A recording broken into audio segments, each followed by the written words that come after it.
Okay, sticking to the sexual marketplace, there's obviously the exchange, any sort of business deal, you know, barter system. Two things are given, but I mean, doesn't someone have to feel at an advantage? They wouldn't like okay the deal unless they really felt that they were getting more than someone else. Like, does this kind of work to the same sort of ideals? Well, it really does. The exchange has to be in some way equitable.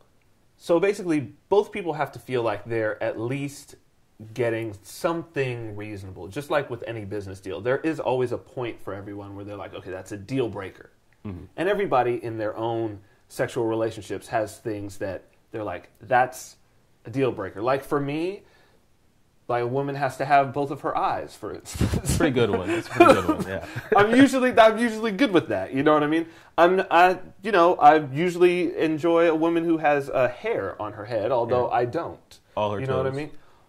I don't necessarily need all of her toes. So hair on the head must have. Hair on the nipples must not have. So these are the sorts of things. But at the same time, you can usually tell in a sexual relationship, as you can in almost any relationship, business relationships too, who is getting the better end of the deal. And the way that I generally tell that in any relationship is who is the person who's most interested in keeping the deal going, and who is the person who is like, I could take it or leave it.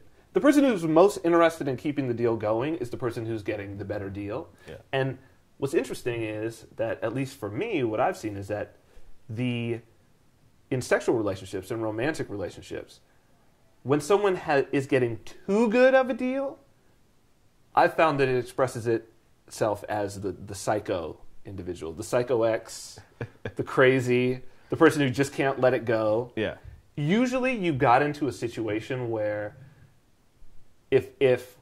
or sometimes you're the psycho. Thankfully, I have not been the psycho as of late. Mm-hmm. But if you get into a situation where there's too much of a mismatch, and someone really is just like, you know what, I don't give a shit, I'm out of this, and the other person goes psycho, it's one of those. So it's always better to be in a situation where you kind of understand where you're at, you understand where the other person's at, and it's pretty close, and then you don't really get into the situation where one person feels that they're at such a disadvantage that they have to act crazy to make sure it doesn't end.